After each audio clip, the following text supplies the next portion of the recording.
Capital of India Delhi crime capital of India भी बनती जा रही है। 35 दिनों के अंदर दिल्ली के पूर्व सीएम अरविंद केजरीवाल पर 3 बार हमले हो चुके। नेपसराय का ट्रिपल मर्डर हो, नारायणा में चाकू घोंपकर हत्या का मामला हो या शालीमार बाग में हत्या, दिल्ली में अपराधियों के हौसले बुलंद दिख रहे हैं और पुलिस का डर शून्य। जिम्मेदारी किसकी? सीधा सा जवाब है केंद्रीय गृह मंत्रालय की, क्योंकि दिल्ली की कानून व्यवस्था केंद्र सरकार के अधीन है। ऐसे में दिल्ली की बिगड़ती लॉ एंड ऑर्डर की स्थिति पर सवाल तो अमित शाह से पूछे ही जाएंगे। आम आदमी पार्टी ये कर भी रही है। अरविंद केजरीवाल के बयानों से ये तय दिख रहा है कि आने वाले विधानसभा चुनावों में जन सुरक्षा आम आदमी पार्टी का एक मुख्य मुद्दा होगा। न्यूज दैट मैटर्स के इस एपिसोड में बात दिल्ली की बिगड़ती कानून व्यवस्था, उसके पीछे की राजनीति और अमित शाह की भूमिका पर।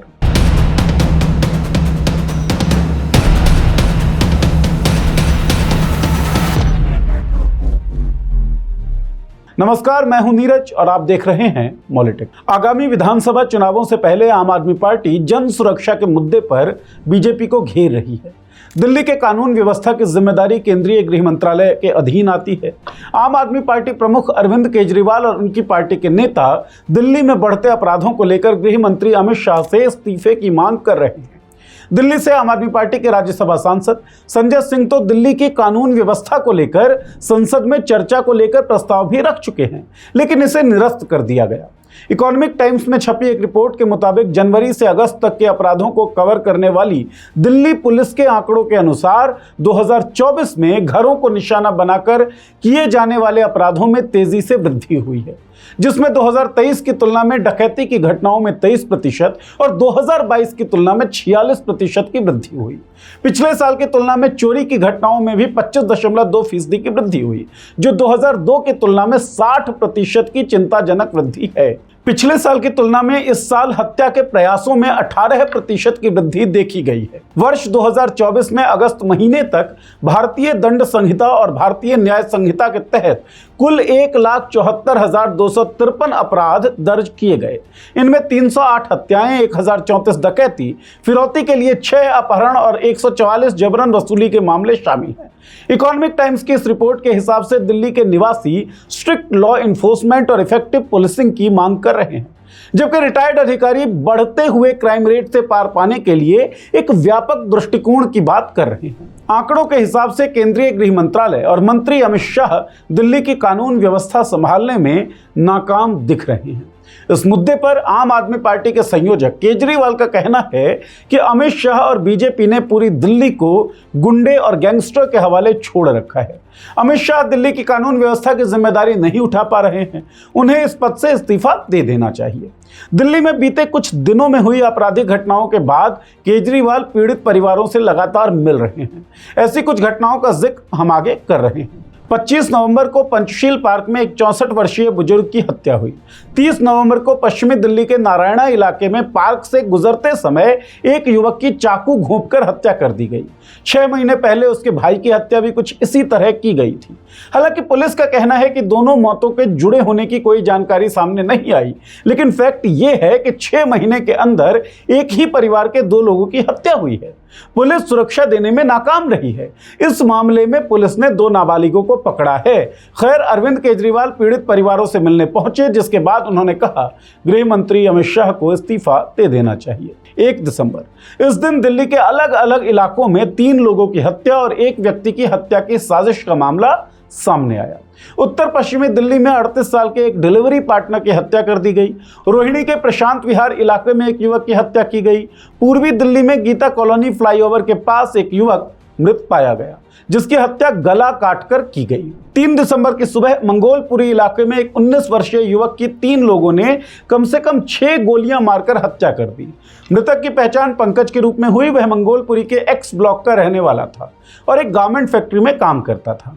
4 दिसंबर को साउथ दिल्ली के नेपसराय में ट्रिपल मर्डर का मामला सामने आया। पति, पत्नी और बेटी की हत्या उस समय कर दी गई जब बेटा मॉर्निंग वॉक पर गया था। लौटने के बाद उसने घर पर तीनों शवों को देखा। मृतकों में एक ही परिवार के 3 व्यक्ति, राजेश, कोमल, कविता शामिल थे। दिल्ली में अपराध का खौफनाक साया केवल आम आदमियों के ऊपर ही नहीं मंडरा रहा, बल्कि दिल्ली पुलिस वाले खुद भी सुरक्षित नहीं हैं। 29 नवंबर को उत्तर पूर्वी दिल्ली के न्यू उस्मानपुर में एक पुलिस वाले की वर्दी फाड़ दी गई। दरअसल हेड कांस्टेबल आजाद अख्तर न्यू उस्मानपुर इलाके में पेट्रोलिंग कर रहा था। उस दौरान उसने आदिल नाम के लड़के को संदिग्ध गतिविधियां करते हुए पकड़ लिया। इस हाथापाई में आरोपी ने हेड कांस्टेबल की वर्दी फाड़ दी और उस पर जानलेवा हमला करने की कोशिश की, जिसमें वो घायल हो गया। आरोपी मौके से फरार हो गया, लेकिन उसे बाद में पकड़ लिया गया। पुलिस ने बताया कि आरोपी के पास बंदूक भी मौजूद थी। यहां सवाल यह भी उठता है कि दिल्ली में अपराधियों के हाथ में आसानी से हथियार कैसे आ जाते हैं। राजधानी में पूर्व मुख्यमंत्री भी सुरक्षित नहीं है। 1 दिसंबर को जब केजरीवाल ग्रेटर कैलाश में पदयात्रा कर रहे थे तो एक व्यक्ति द्वारा उनके ऊपर पानी फेंक दिया जाता है, जिसके बाद दिल्ली के सीएम आतिशी मार्लेना ने बीजेपी पर आरोप लगाया कि बीजेपी केजरीवाल की हत्या करवाना चाहती है। आम आदमी पार्टी ने बीजेपी पर आरोप लगाया कि बीजेपी नेता सभी राज्यों में रैलियां निकालते हैं, उन पर कभी हमले नहीं होते। केजरीवाल पर लगातार हमले हो रहे हैं, बीजेपी के लोग उन पर हमला कर रहे हैं। दिल्ली की कानून व्यवस्था खराब हो चुकी है और अमित शाह सो रहे हैं। अरविंद केजरीवाल लगातार इन अपराधों के पीड़ित पक्ष से मिलते हैं। द स्टेटमेंट्स की एक रिपोर्ट के अनुसार ऐसे ही एक पीड़ित पक्ष से मिलने केजरीवाल शालीमार बाग पहुंचे। वहां उन्होंने जवाबदेही की मांग करते हुए कहा, अगर केंद्र सरकार दिल्ली की कानून व्यवस्था को नहीं संभाल सकती तो उसे किसी ऐसे व्यक्ति को नियंत्रण सौंप देना चाहिए जो इसे संभाल सके। उन्होंने आगे आरोप लगाया कि अपराधी खुलेआम दूसरों को डरा धमका रहे हैं। केजरीवाल के इस बयान से दिल्ली में शक्ति किसके पास हो, केंद्र सरकार या दिल्ली सरकार, यह सवाल फिर से सेंट्रल स्टेज पर आ गया है। 2018 में केजरीवाल ने दिल्ली को पूर्ण राज्य बनाने की मांग को लेकर आंदोलन भी शुरू किया था। दरअसल अगर दिल्ली को पूर्ण राज्य का दर्जा मिल जाता है तो दिल्ली की कानून व्यवस्था राज्य सरकार के हाथ में आ जाएगी।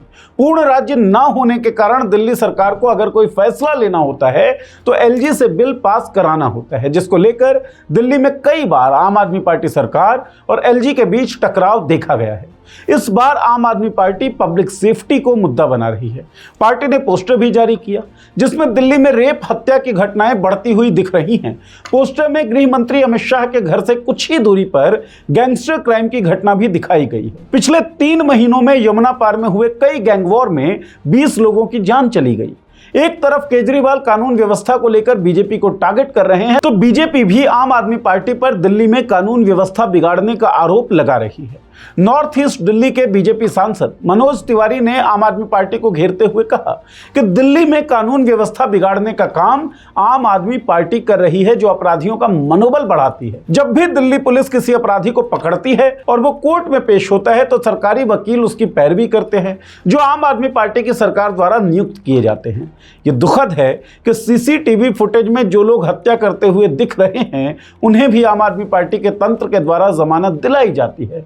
अगर कोई अपराधी है तो दिल्ली पुलिस कारगर वकील क्यों नहीं कर पाती, सवाल यह भी है। खैर, राजनीतिक बयानबाजियों से इतर फैक्ट यह है कि बीते कुछ सालों में दिल्ली में अपराध का ग्राफ बढ़ा है, कानून व्यवस्था की हालत बिगड़ी है। यह भी फैक्ट है कि कानून व्यवस्था की जिम्मेदारी केंद्र सरकार की है।